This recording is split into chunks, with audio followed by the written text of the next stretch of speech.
AGM. Okay, and when I scroll down participants' name, I can see some of the familiar names, yeah, because they don't on their videos, so I cannot see their faces, but I can read some familiar names in the participant list. Thank you very much for coming. I actually promote this talk to the My SIUX Society member list. Okay, so I have in my team from UTM Muhammad Haziq, and then I have Eman Raihan from UITM, Norris from UPM, and also Communication Unit Chair Ahmad Hanif from UKM, and we have also practitioners from the industry, the Saslinda, and then we have from UPSI Dr. Shamsul Arya, membership unit, my fellow colleague here in UUM, who's Niza, and we have Eileen from UITM, and also Nuzuraifa from the UTM, and also we have our internal auditor, Dr. Lam Mengchun from UKM, and our trustees, Dr. Murni Bala, and also Nurul Amelina from UPM. And not to forget our advisor, which is our first president of My SIUX, Dr. Masita from UTM. So we are glad to be part of this a significant event of UMS, and I hope this is not the first one. Sorry, not the last one. This is the first one, but not the last one, I hope. So if you would like to know more on my SIUX, you can visit our website, MySIUX, mysci-ux.org. Yeah, so we are actually a part of ACM Sikai chapter, Kuala Lumpur ACM Sikai chapter. We also have been mentioned in interaction. Yeah, if you know this one, nampak tak?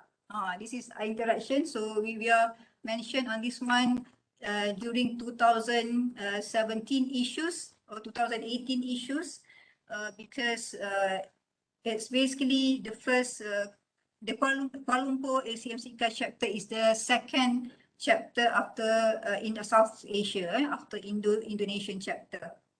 So for 4 years of establishment, Alhamdulillah, we managed to get 134 members. There are a lot. I know there are very long way to go. Yeah, but Alhamdulillah, we have got 134 members. So I welcome all of you here to join us as members. So you can go to our website and basically register there. Okay, so for the past year, we have actually organized many activities, tech talks, seminars, student competition. So our signature event is Fusion. Yeah, Fusion 2022 will be 2021 has been already closed the curtain.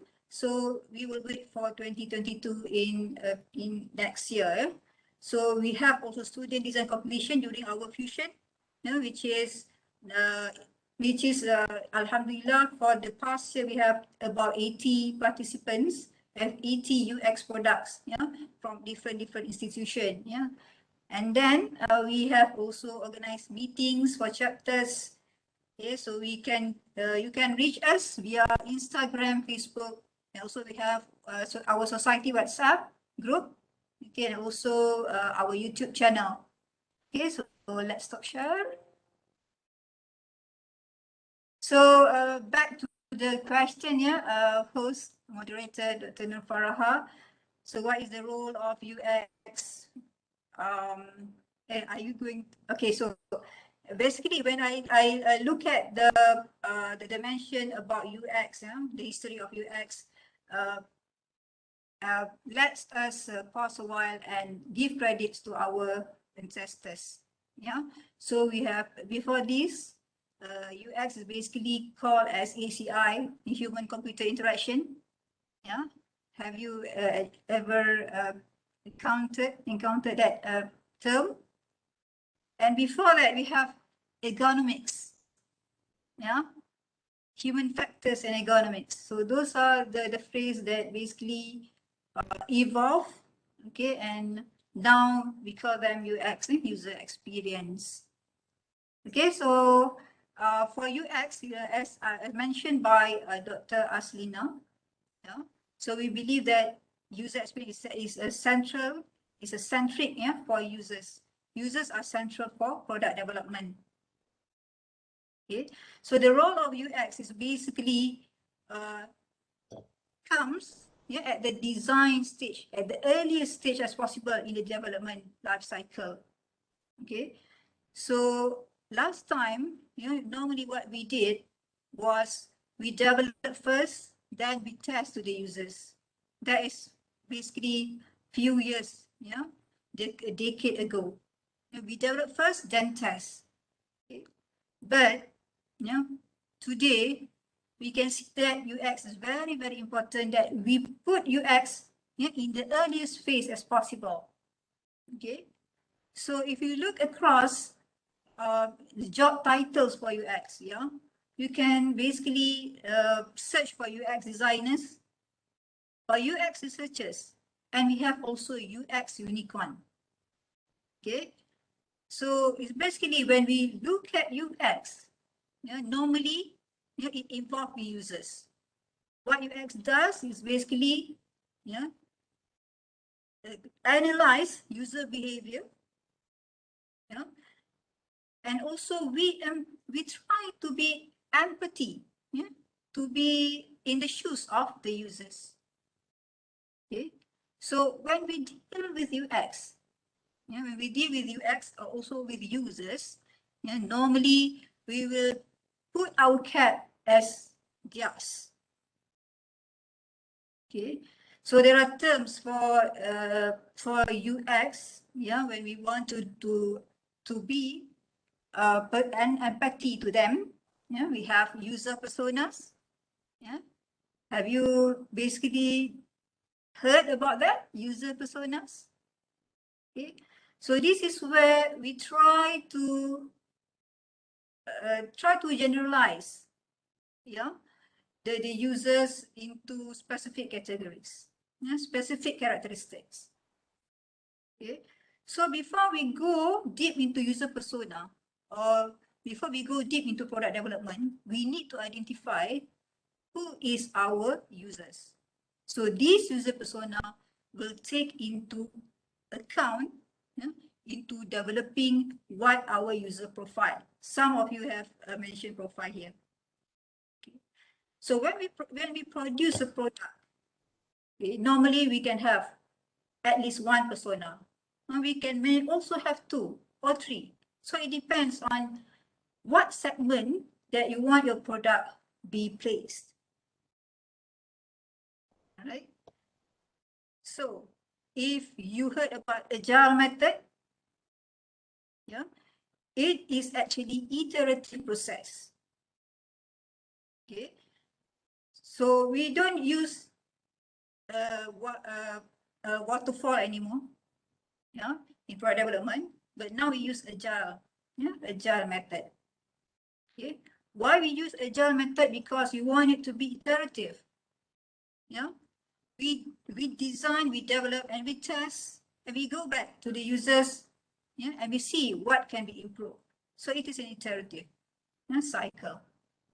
So what I want to emphasize here, when we talk about UX, don't put it into the end of the product life cycle, but try to put it as early as possible, even after the conceptual.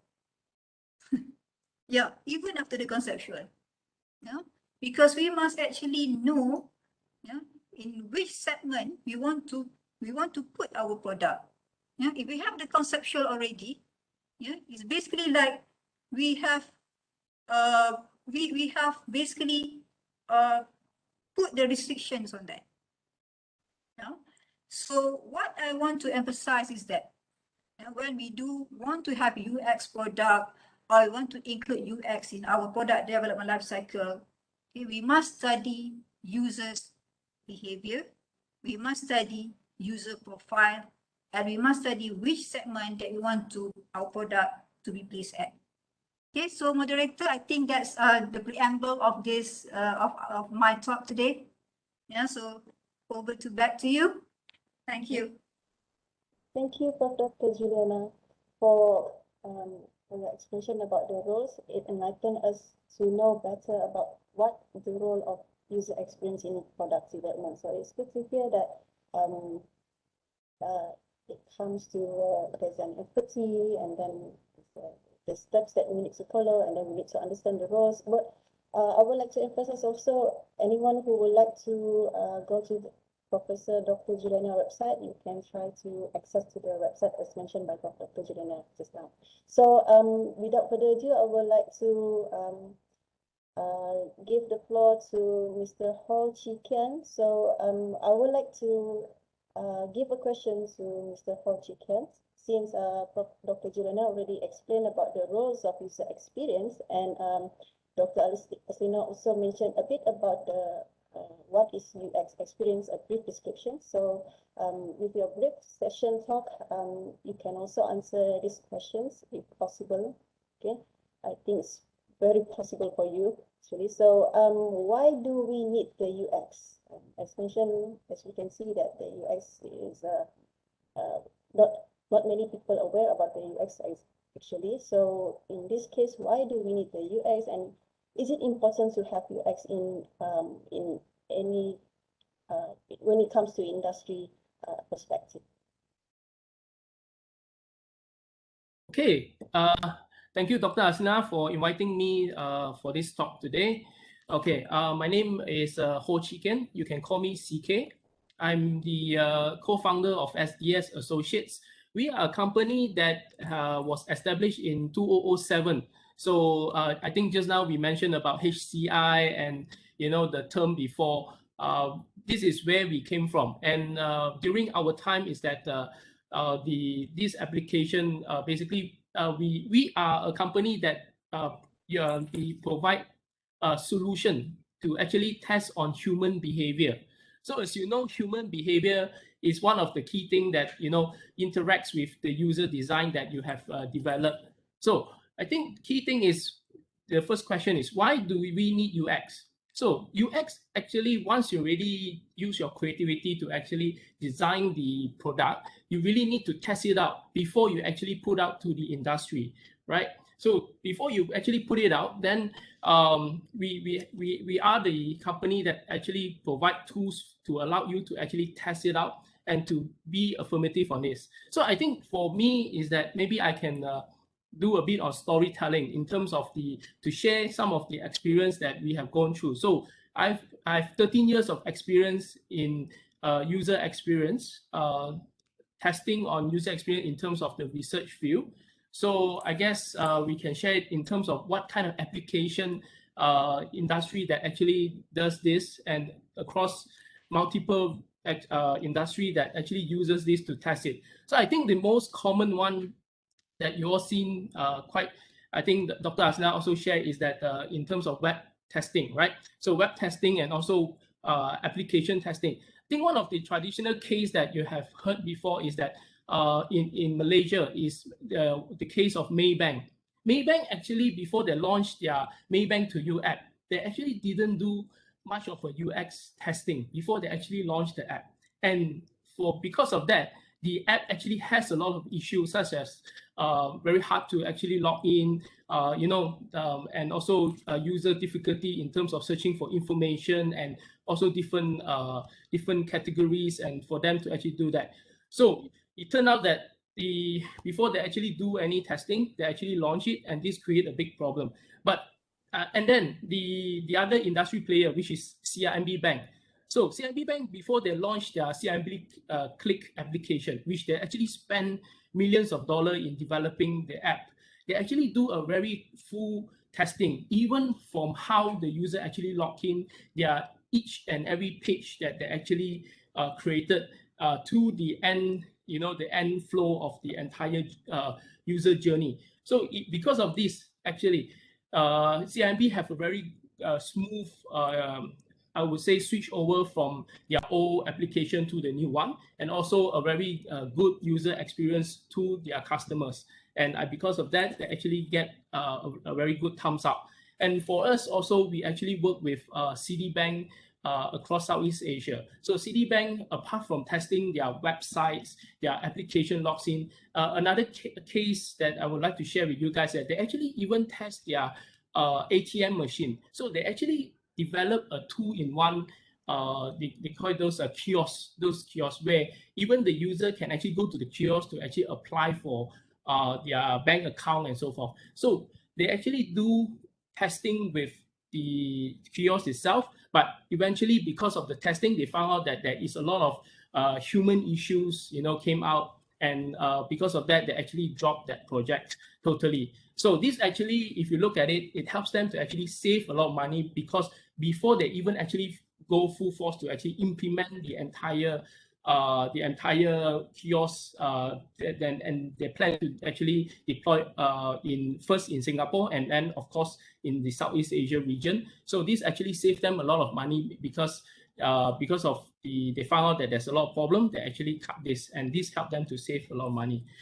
So I have actually a lot of different applications across that I can share, but I guess back to the question, why do we need UX? So talking about UX and the testing that we do. So actually what we are trying to find out, because we are in the human behavior solution the area, that basically our solution is able to capture the basic human behavior. So your very raw interaction, your feedback when you are doing something and so forth, and we can capture this kind of data. And this data that we capture is very precise. We even actually implement this in reading studies in the university in Malaysia, such as UKM, in the School of Linguistics. They actually use that to we call it language study, for the student to understand how they actually read and so forth. So this actually applies to in the UX when you are designing your website, your frame, and then the wording, how easy it is for them to read and so forth. So this is also an application of that. So what we are tracking is actually what user is looking at, and also we are tracking on how they look at it, how long they look at it, how precise, and which area they look at it.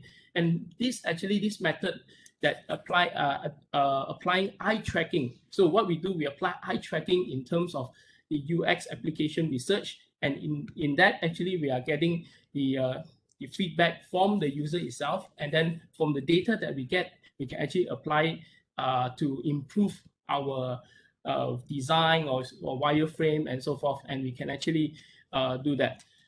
So moving on, I think another question that was posted to me was UX data in what sense? What kind of UX data? So my experience in UX is actually adopting eye tracking, as I said just now. So it's actually another tool that you can use to add on to the research that you are doing in order to get the right application data that you want to actually improve the entire framework of the design itself.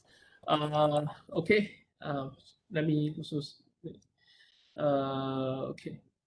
In terms of, just now we mentioned also, applying eye tracking also is actually we provide a very accurate data. So in a way that we are providing in terms of milliseconds.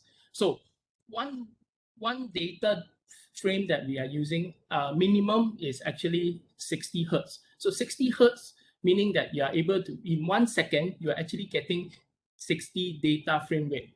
And then so for example, if you are testing on, let's say, 5-second design, means that we are getting 5 times 60. So means that you are taking 300 data points. And these data points actually tell you, where the user is actually looking at, how they are looking at things. And end of the day will give you a very aggregated data from, like you mentioned, you are actually testing in terms of a pool of audience that you want to go through, and also end of the day you can actually profile the user data that you want to get. So I believe so far this is from me. I'll pass back to the moderator. Thank you. Thank you, Mr. Ho Chi Kian, for the explanation about why do we need the UX actually. So anything that any panelists that would like to add about the importance of UX? Would like to add something? The panelists? If no, I would like to invite again Dr. Aslina Baharum to explain a bit about what is UX, just to clarify something. Okay, before we move on to the methods of UX, just to have a better picture about what is UX, since our Prof. Dr. Juliana and Mr. Ho Chi Kian over there explained the importance of UX and then the role of UX. So we would like to summarize before we proceed to another session, that is the method of UX. So Dr. Aslina, please explain a bit, give a brief description about what is UX actually. Okay, thank you Dr. Farah. Okay. Saya rasa semua yang dah dapat overview apa itu UX kan. So saya simpulkan balik, UX ni ialah apa yang pengguna produk tertentu alami apabila menggunakan tersebut. Okay. Anything if involve users. Okay. The users is human. Macam Dr. Juliana pun mention, UX is user centered. Okay. It's based on user. Okay. Everything about human, the user is human, so it should involve user. Okay. So dalam UX ni kita ada beberapa phases kan, macam as mentioned Dr. Juliana just now, mentioned that as early as we can implement UX, prior research we do before we develop the products. Okay. Actually we have before, during and after, meaning that before we develop the product or the system or the machine, okay, we need to study on user behavior first. Okay? And then during we develop the system, is we take all consideration yang kita buat study before tu, we put all the finding into the development phases. Kita tahu development phases based on the production. Kalau on system, in software development, kita ada system development life cycle sendiri. So all this must be inject UX dalam development tersebut. And then after we develop the products, we need to test it. So this is, we know that sejauh mana produk kita ni mencapai satisfaction of the user. Right. So we have before, during and after. So UX is user interface. So we need to understand first, apa tu UX, apa tu UI, apa tu IXD, interaction. So UI, the interface there. When first we look at the product, normally we look based on the eyes lah, visual kan. So based on looks, and sometimes we feel it, sometimes we taste it. Tapi biasanya the visual is based on the eyes. Dia berkenaan dengan panca indera kita 5 kan. Ada mata, hidung, mulut, telinga, rasa dia kan, sentuhan ni. So kita ada 5 panca indera yang utama. Okay. But interaction design ni, we dah study about how the interaction should be. Okay, based on the category lah. Based of the type, category products, types of users. Okay, so normally in UX ni besar kan, so include UI and interaction. So dalam UX ni, we should have these two. Okay, first is the knowledge about UX. Second is the experience. How you get the knowledge? Maybe you study. Okay, based on your study, maybe because of you read about the UX. Okay, and then the other one is by doing, which is experience. Experience it. You experience the product and then you know. So based on these two, dengan experience. So lain daripada tu is superhuman. Okay, dia macam ability, dia ada sixth sense. Okay, dia born to have the ability to understand the UX ni kan. Macam dia tengok dia boleh identify, oh orang macam ni dia suka macam ni. Itu yang kita kata dia superhuman, the ability dia punya kan. So saya rasa kalau kanak-kanak ni dia minat sekian. Orang macam ni dia ada ability that superhuman. Okay. But other than this, okay, knowledge, experience and ability, actually we can have study research. Yang ni yang kita boleh buat study research. Kalau tak dapat lagi study research, we can have collaborations. Let the UX researcher, let the UX designer focus on the UX, and you as a development team is getting all the input from the UX researcher. Okay. Saya bagi contoh mudah lah. Okay? Macam mak saya ni kan, dia jual tempe. Semua orang tahu kan, tempe buat daripada kacang soya tu kan, tempe kan. So bila saya tanya dengan mak saya, tempe macam mana yang orang suka kan, dia tahu. Kata tempe yang orang suka tak hancur, dia mesti yang dia punya kacang tu paruh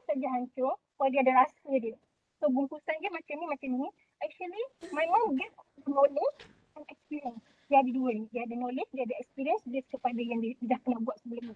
Okay. Itu yang maksud saya knowledge dengan experience. Okay.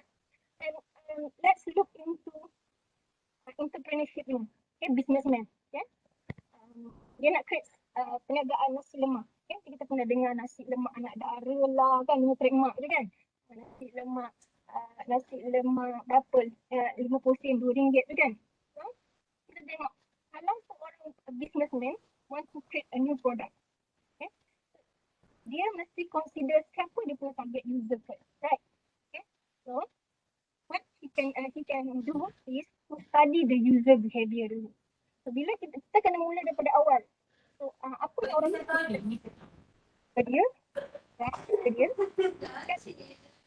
bermula dengan orang melihat rupa nasi lemak. Jadi pembungkusan dia. Kadang-kadang kita lupa, okay, kita fokus on, okay, we need to find a uniqueness. Kalau bisnes ni dia nak tengok dia punya produk tu unik daripada orang lain, dia kena find the uniqueness. So, nasi lemak dia ni mungkin pakai telur pindang dia kan. Nasi lemak dia mungkin ada ayam lebih dia kan. But before that, dia kena tahu lah. Mungkin dia terlupa untuk lihat pembungkusan dia. Mungkin orang fikir macam saya teringin nak makan macam saya kan, saya suka nasi lemak yang zaman dulu punya, yang dibungkus dengan daun pisang tu kan. Kepada saya ada rasa tim pisang tu yang saya nak. Saya tahu pembungkusan macam mana yang orang tengok. Yang berbungkus dengan daun pisang ke, yang pakai polystyrene ke, atau yang just pakai plastik. What the users looking at.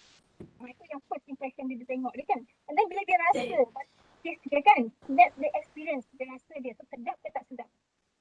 The good UX yang saya cakap tadi, kalau you boleh attract orang yang non-user. Okay, contohlah, you buat produk, kan, jual daging kambing kan. Macam saya kan bukan peminat kambing, saya tak makan daging. Sebab saya impression daging kambing ni dia macam bau dia hanyir, bau dia kuat macam tu kan. But you can attract ini to buy the product. Kambing tu, which is good. You attract non-user. You attract none of your target user tu. Macam ni, buat macam tu. Kan I said, UX involve all the process from beginning until the end. So how to know that your product is accepted, fully satisfaction user, is you need to have a maintenance. That's why kita ada dalam sistem, kita ada user testing. Kalau macam lecturer, dia punya product is the student. To create a student that have a knowledge and skills. Itu macam mana yang diperlukan oleh industri. That's why we have internship kan. Lepas tu ada internship, we have evaluation of adakah student ni menepati ciri-ciri industri. So we need to study our user. And then on the development, we improvise, we adapt all the user behavior that we found. Okay? And then testing the success story dia kan. So kalau perlu improve or we need to remain.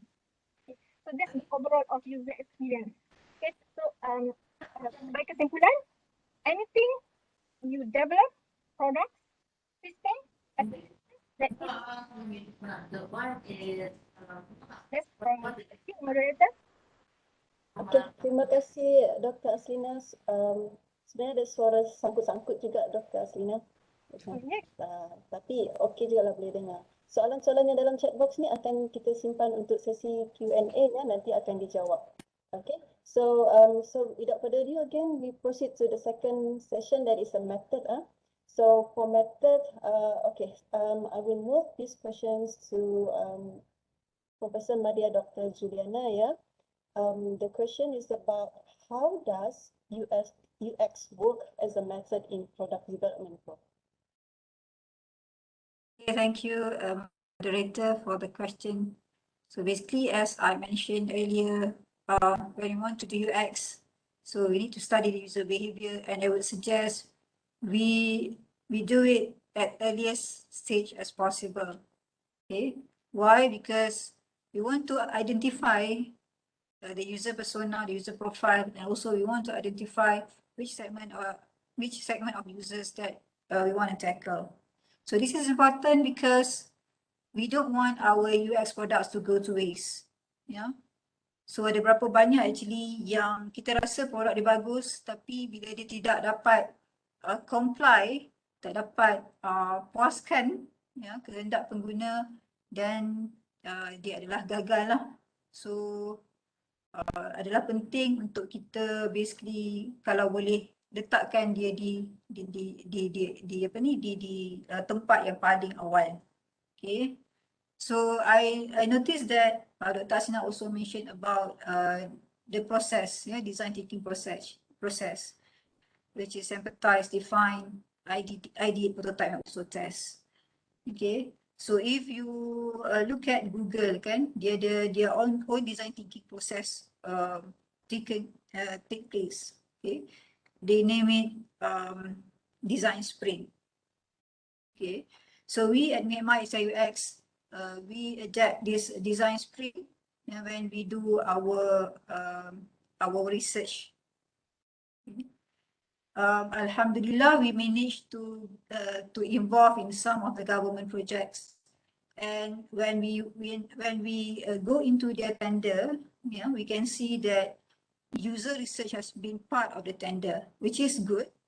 Which is good because it seems that government has also somehow acknowledged UX in their development life cycle, product development life cycle.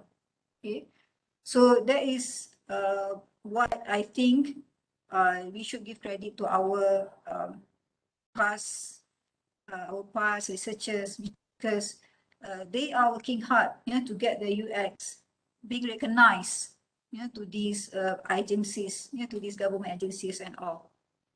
Okay, so when we do methods, UX methods, one, we can have this Google design sprint, which is coined by Google. Basically, when they have one book on this, I can't remember the author, but they have one book on this one, design sprint, whereby it takes them only 5 days to complete the design sprint. That's why they call it design sprint, because when we want to test when we want to test product, they believe that the best method to test a product is basically overnight. They believe that, and they believe that the product, this is the earliest stage of product. Okay. So the earliest stage of the product shouldn't take months. It should be 5 days. So that's design sprint. Okay. Of course, we are researchers in academics. It's very hard to follow. Okay, but it can be done. In industry, it can be done. Okay, this is what actually we call it the new startup. Okay, the startup companies do. Normally they will have the group. Okay, and they'll have this boot camp for 5 days to go through all the design sprint stages. Okay, so the first stage of the design sprint is actually to identify your user profile, which is user persona. Okay, and before that, they actually have their stakeholders meeting, whereby they identify which segment of the users that they are targeting at. If you are familiar with BMC, business model canvas, okay, so in design sprint they do that. Okay, so that will be half day of them, half day of the phases. Okay, after that they have basically concluded on which segment they are tackling at. Okay, so they go to identify user personas. Okay, so they scrutinize at least three personas. What are the profiles of the users that they are targeting at? Okay, so they do this by basically looking at the characteristic of the user personas.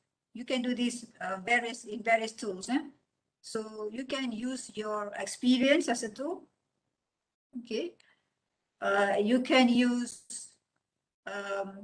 research report as a tool, user research report as a tool. If you have previous product, yeah, and you want to improve that product, then you can use your user research report. Okay, and also you can use the feedback, yeah, from your previous users. Okay, so that's number 2. Importantly, in design sprint, yeah, all of the stakeholders must be there. Yeah, that's why they can have it 5 days. If not, it will take hours. It will take weeks and months. Yeah, because especially in Malaysia, they have layers of bureaucracy. Yeah, so the product owner will have to report to the CEO. The CEO will have to report to the board.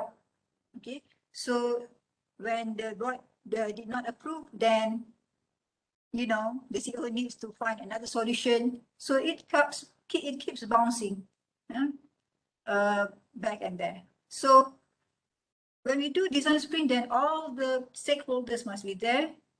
That's why they have this boot camp for 5 days, and they really brainstorm out of their mind. What is actually the product that they want to develop. Okay.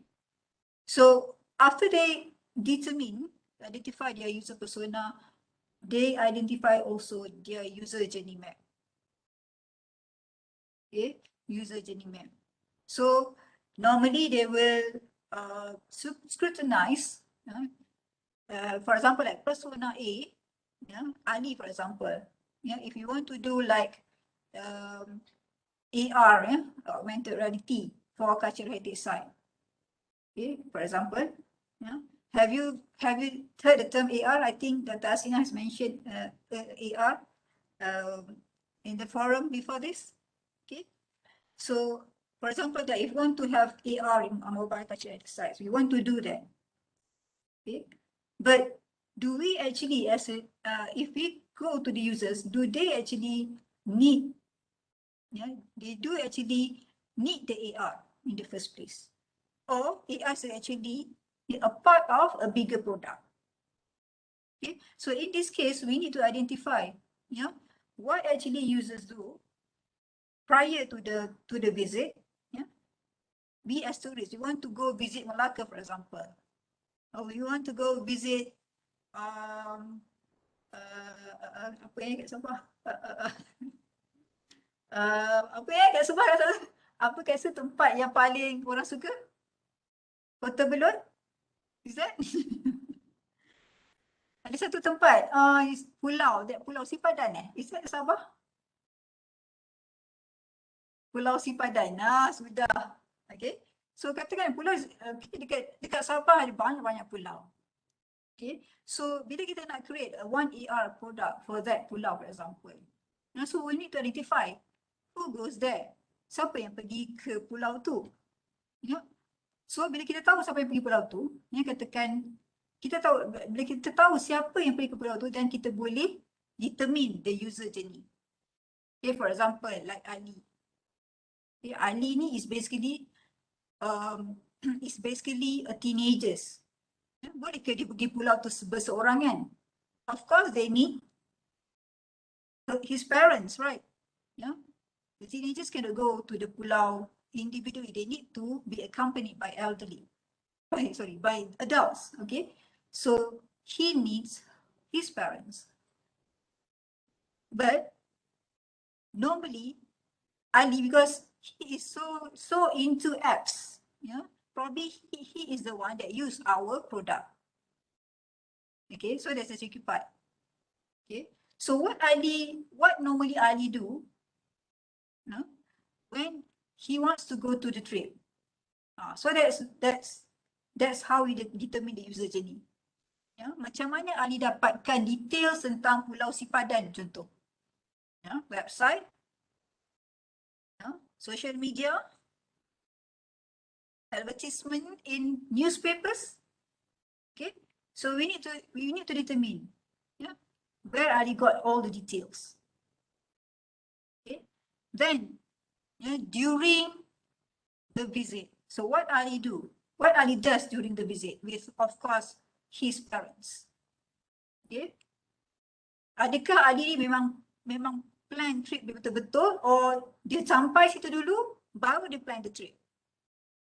Okay, so kita kena basically lihat what kind of user behavior of Ali. Yeah, so that we can basically link to our product flow. Okay, so katakan then Ali akan dia suka bila dia visit the Pulau Sipadan, dia akan buat live. Okay, dia akan buat live and then dia akan post the social media, YouTube channel and all. So we must also identify whether Pulau Sipadan has a good Wi-Fi. Yeah. So kalau tak ada good Wi-Fi, no point. Ya, Ali buat live yang kalau live dia tersangkut-sangkut.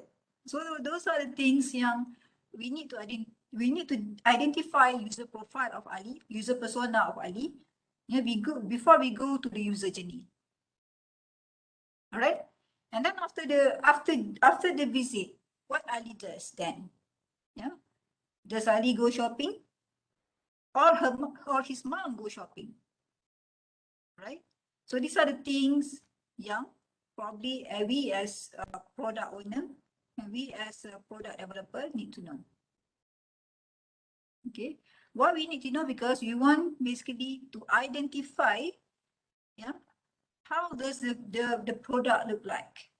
What are the features that product must have? Okay, then we must also post how might we statements, yeah, during our design sprint. Yeah. After we have identified or determined user journey, then we do the paper prototypes. Okay, so normally we do these crazy 8 techniques. Yeah. Crazy 8 techniques is actually we identify or we sketch, we sketch the interface, yeah, in 8 minutes, yeah, and then we vote them. So that is crazy 8. Yeah, after that we look at the votes and we basically select, yeah, the best votes, and we try to do the paper prototypes or even wireframes or even mockups, yeah, in order to get the feeling of the user journey of that Ali, yeah, as our user persona.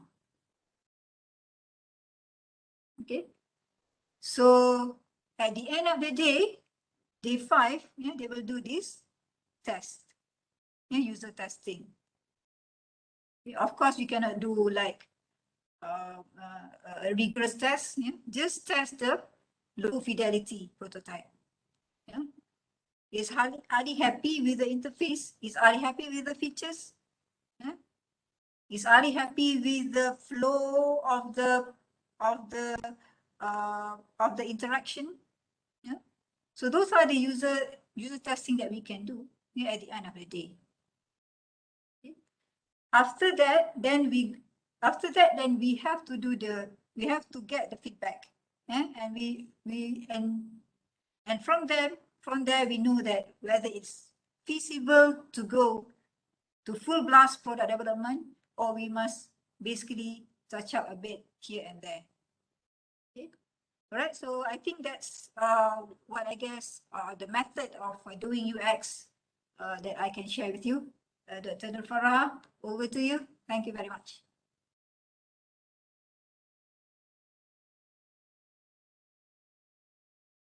You are mute.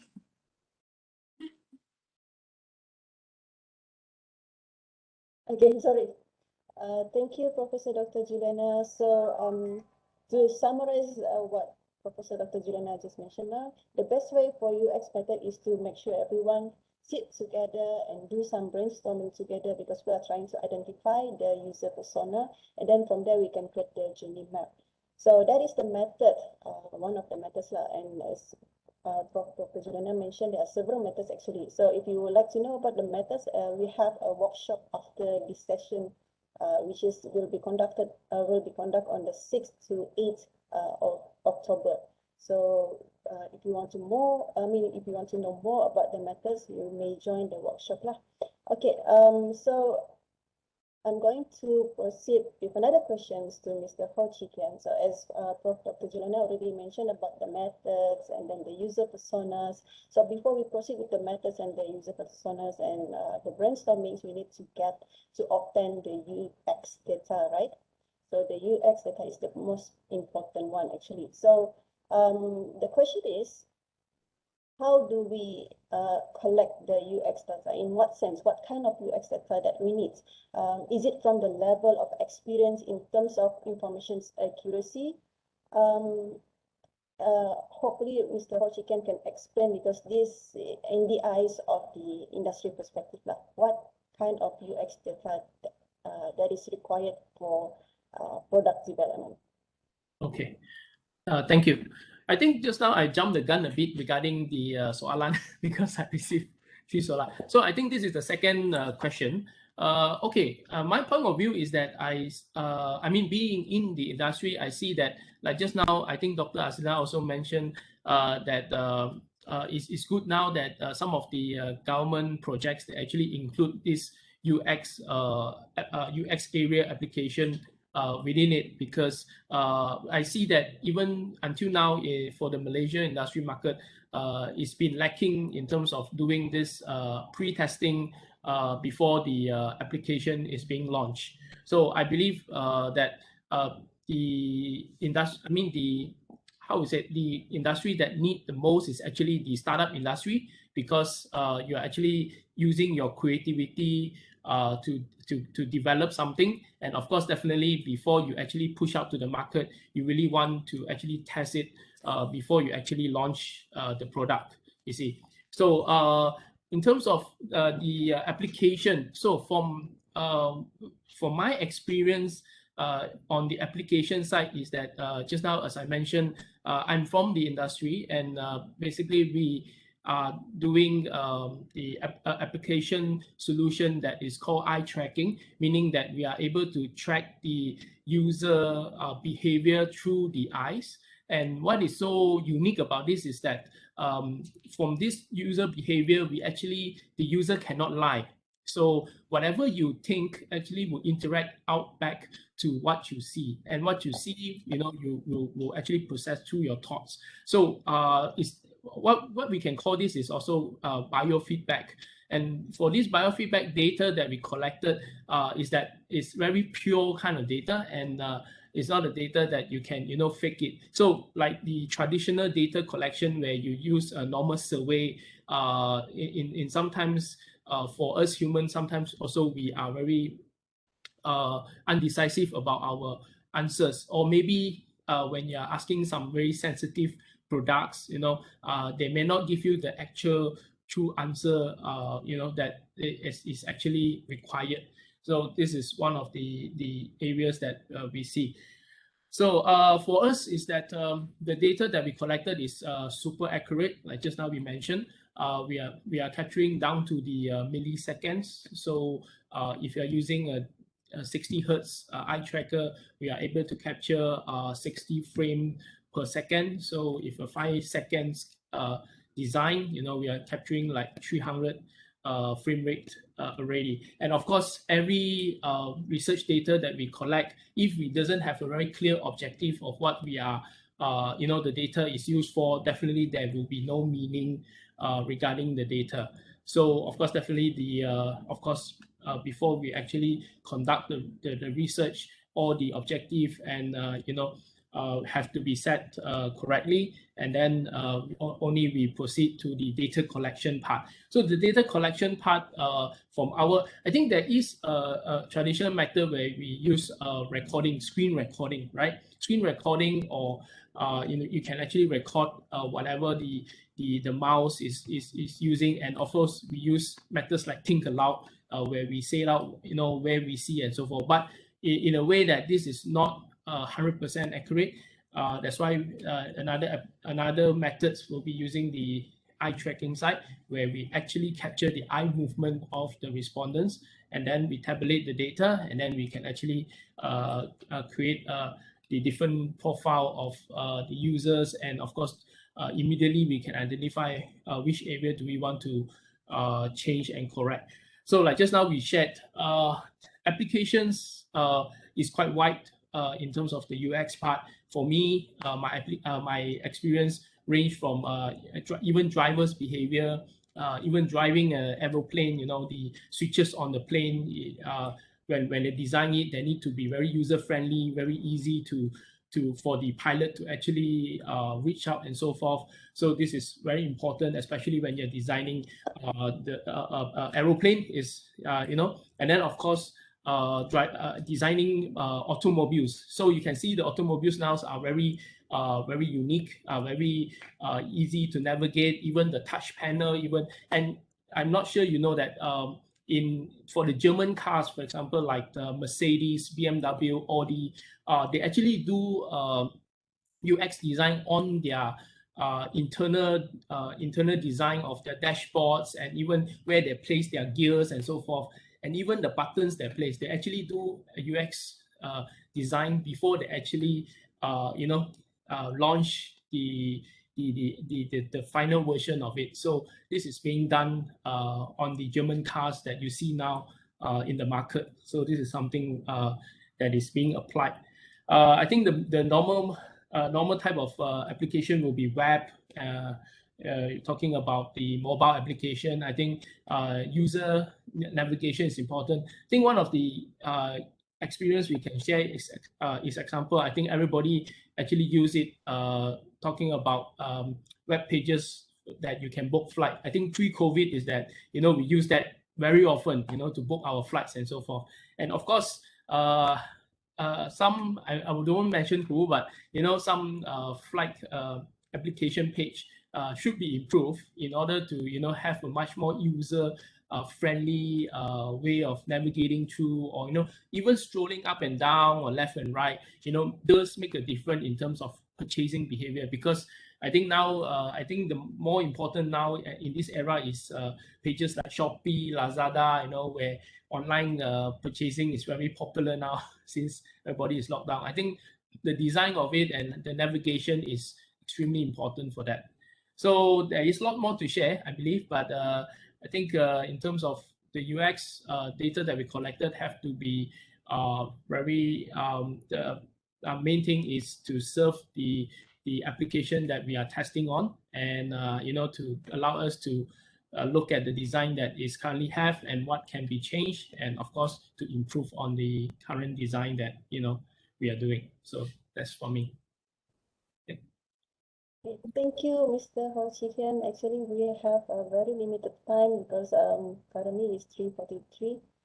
So we have about Q&A session 15 minutes. So I would like to invite all panels to give a conclusions to what they would like to share, what you would like to share with the audience here.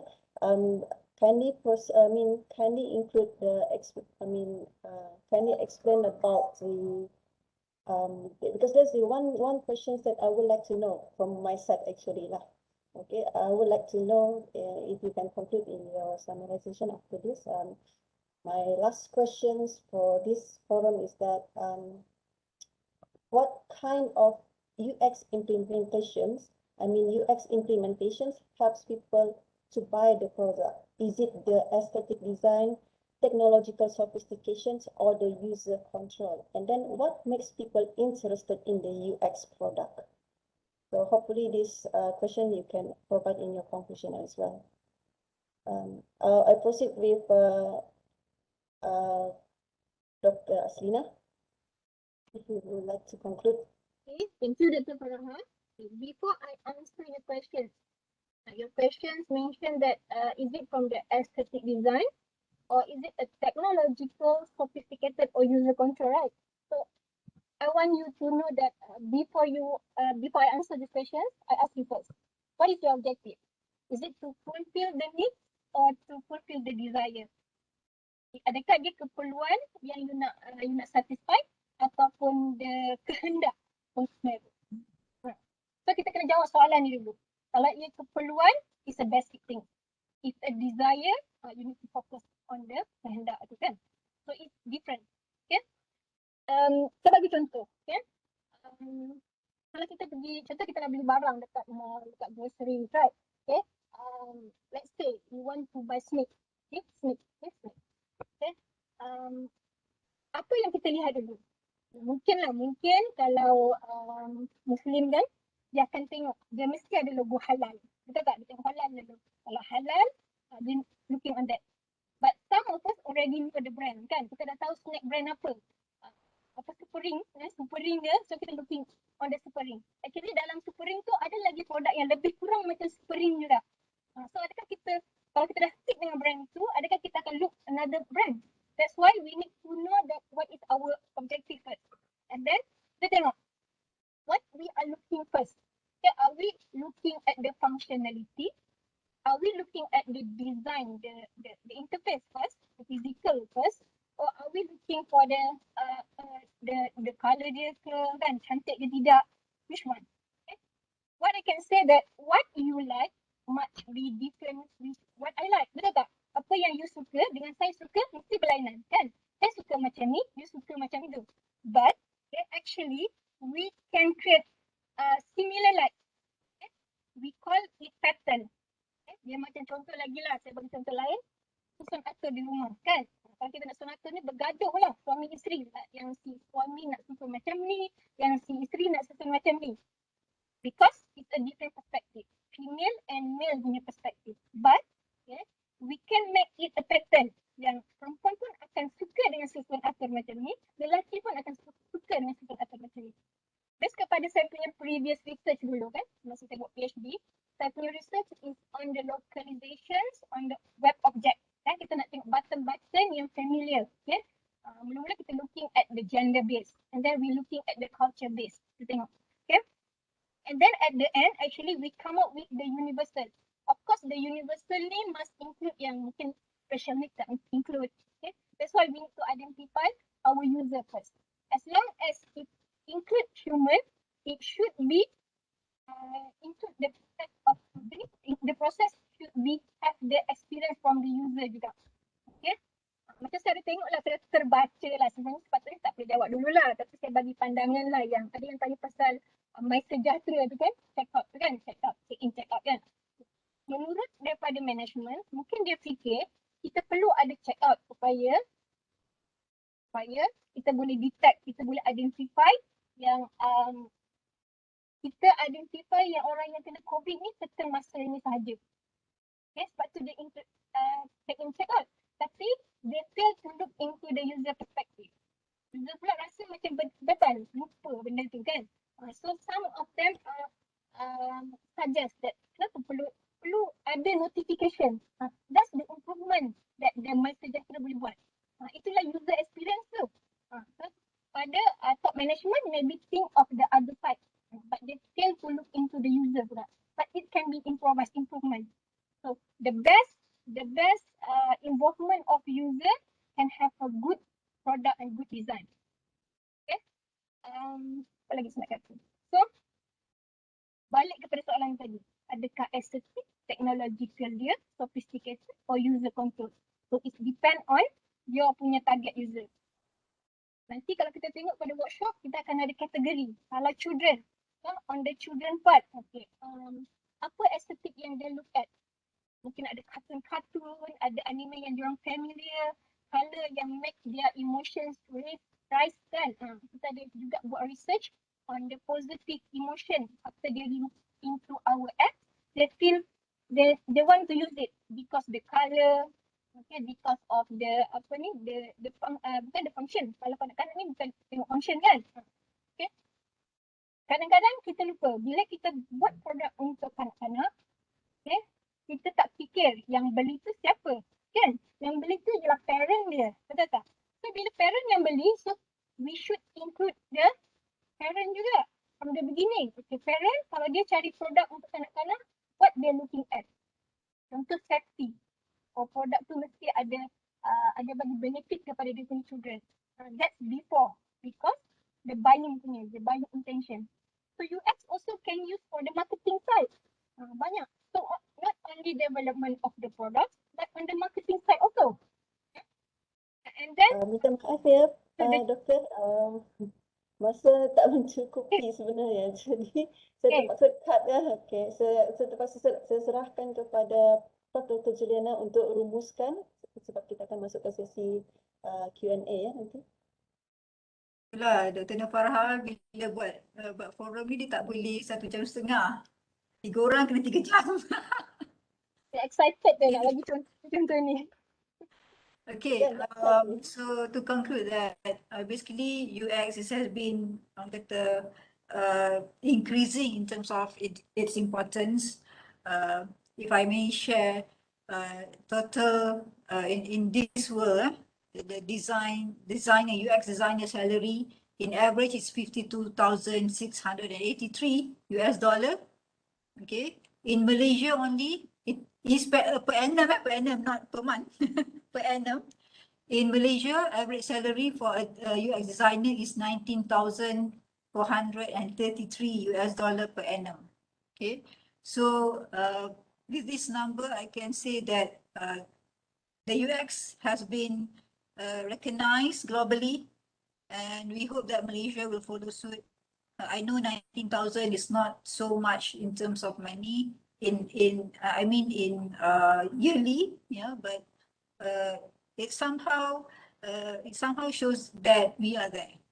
Yeah, we have that data in there. Okay, so that's number one. Okay, number two, if you want to make people fall in love with our product, then please consider UX. Very important tool in your product development life cycle. Okay, and then number three, if you want to include if you want to go for excellent product, yeah, you need to basically derive from users profile, yeah, derive from user research. Okay, please don't do short sendiri stuff. Yeah, please go through your user personas, your user research report, yeah, or user journey maps, or user testing report if you have previous product, yeah, and include that in your next product development. Okay, so in order to people fall in love with your product, yeah, it should comply to the user needs. So that's what I want you to take away, yeah, from my talk. Thank you, moderator. Thank you, Prof. Dr. Juliana. So basically it's all about target user, and then you need to identify your objectives and so on before we can proceed to file collection and so on. So I would like to give the floor to Mr. Ho Chicken. If possible, Mr. Ho Chicken, boleh tolong jawab soalan dalam chat box. That is I think the first question is already answered lah, but if you would like to explain a bit about the what is UX, you can do so. The second one is already answered by Dr. Aslina. And then the third one is they mentioned what kind of application used to test for UX before launch the system. So I think this one you can include in your summarization. Please, Mr. Austin. Okay, I think since we are running out of time, and Dr. Aslina, I totally agree with you. Basically, it's not about the attractiveness or the technology. It depends on the objective of the study that we are testing on. So whether if we are going to attract people, then of course the attractiveness is there. If we want a smooth application such as banking, and e-commerce and so forth, definitely the technology have to be the forefront of the user experience to provide. So I think in terms of Malaysian market, I believe those that need it most is actually the startup. And I think for us as a company, we actually offered to collaborate with any industry partners or even universities. If you are doing your PhD research and so forth, we're happy to assist you on your projects. You can contact us. We're happy to collaborate and of course to help as much as we can in terms, since we have the solution, and of course we also do knowledge sharing, especially my team.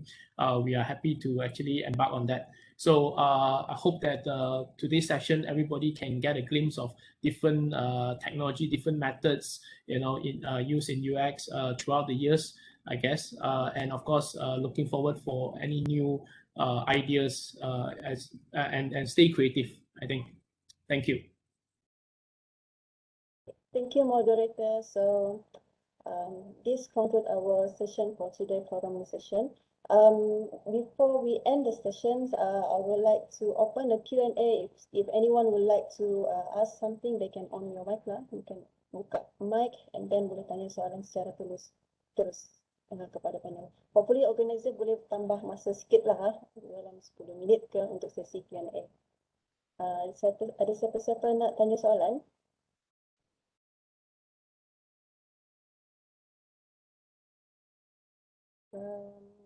Dalam chat box pun you can include, you can put your questions in the chat box lah, saya boleh bacakan.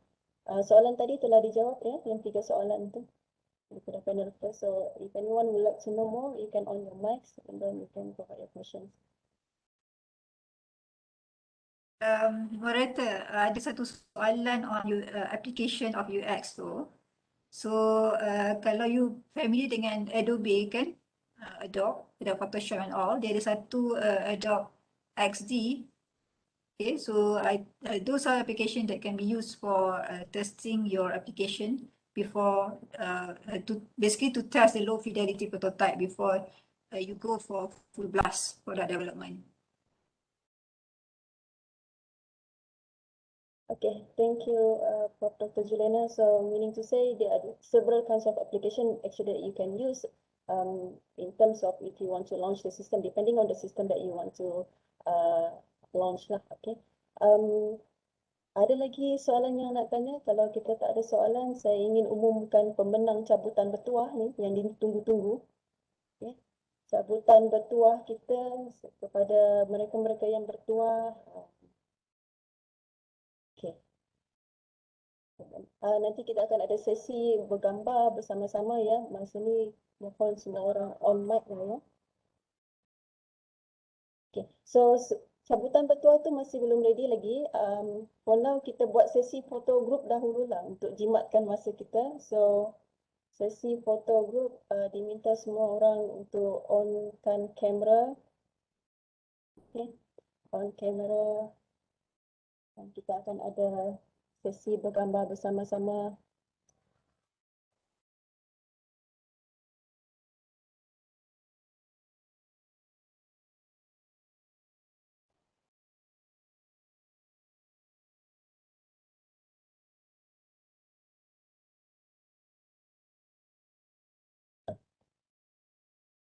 Okay.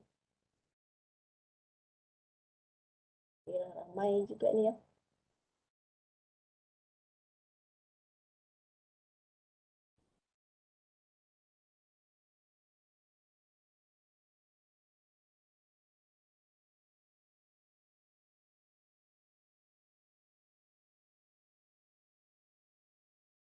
Okay. Tak ya,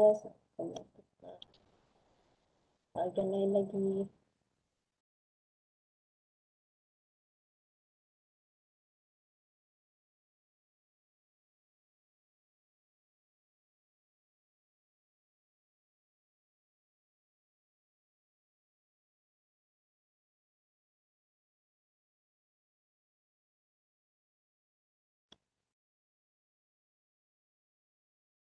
Okay, sementara tu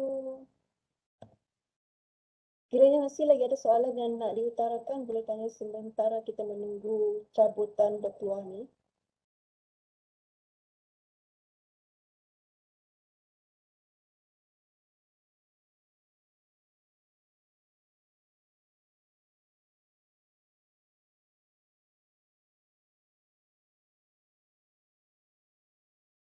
Okay. Saya persilakan kepada kita tengok cabutan bertuah kita. Roda-roda impian. Ada 10 pemenang.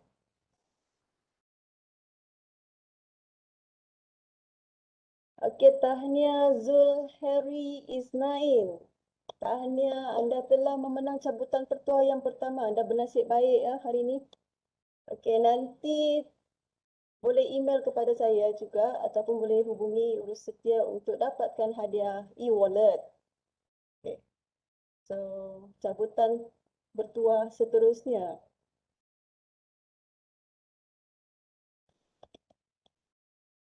Okay, sila putar Halim.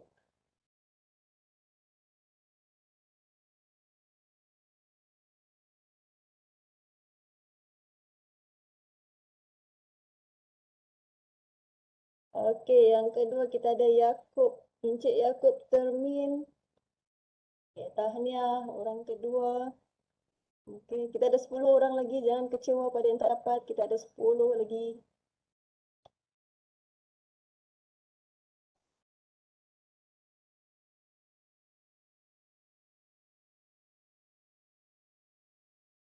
Siti Aisyah. Siti Aisyah binti Siddiq. Tahniah calon yang ketiga. Penerima yang ketiga. Dan seterusnya. Terus ada dalam 7 lagi ya. 7 lagi. Macam udah impian dah kita ni. Muhammad Nazri. Abdul Rahman. Okay, tahniah. Yang keempat. Ramai yang dapat hadiah ni hari ni. Berdoalah anda semua. Rezeki e-wallet. Okey, Encik Salihuddin. Tahniah juga.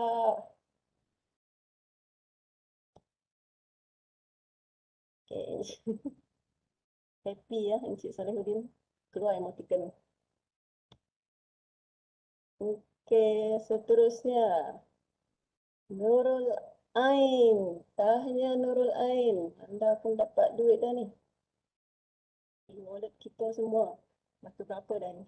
Saya pun dah tak kira dah. Nanti, okey. Dah berapa dah?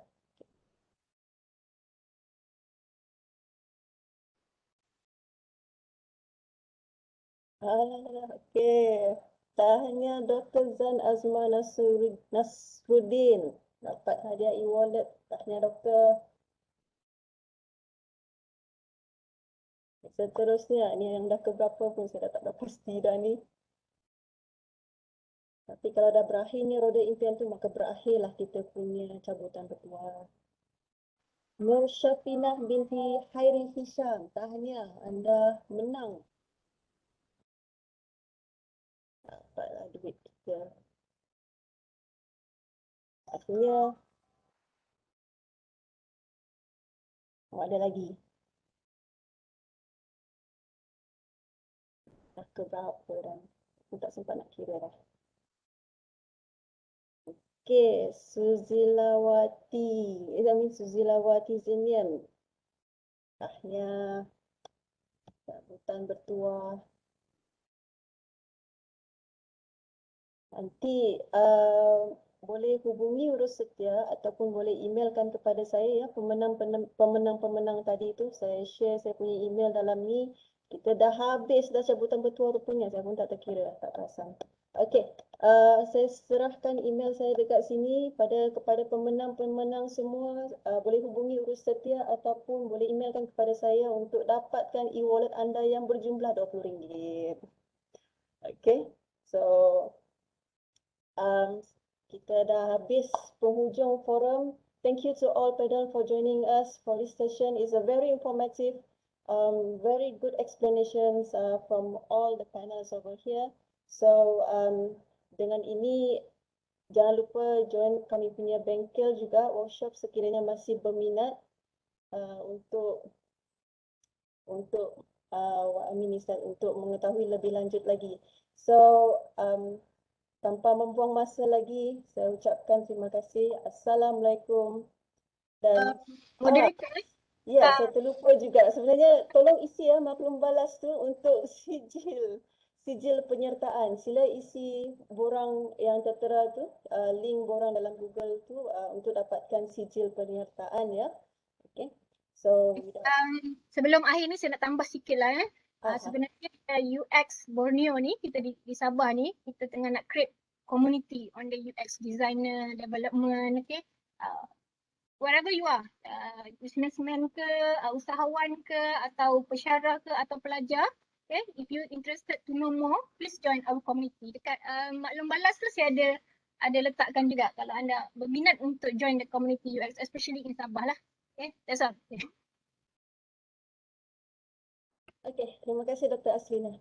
So, ya, terima kasih kepada semua. Mohon maaf sekiranya ada salah dan silap daripada saya selaku moderator dan daripada semua pihak.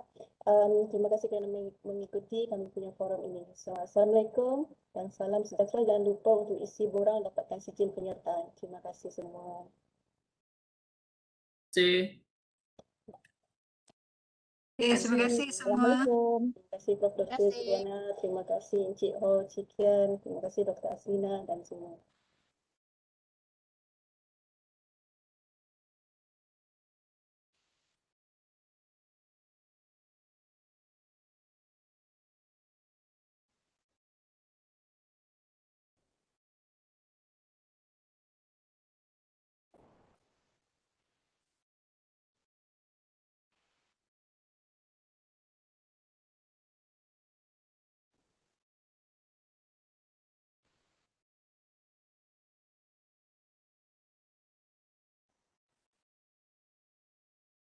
CK, where are you based at?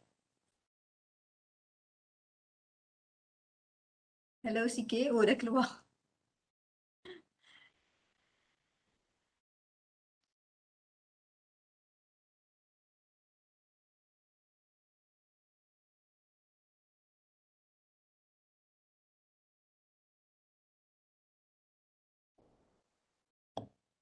Okay, thank you Dr. Aslina. Thank you moderator. I leave dulu ya. All the best for your Terima program. kasih. Ya, terima kasih Okay, banyak-banyak Dr. Prof. Juliana, Dr. hopefully lepas ni kita ada collaboration lain lagi lah kan? Okay, insyaAllah boleh. Alright, Assalamualaikum. Salam, terima kasih. Terima kasih semua.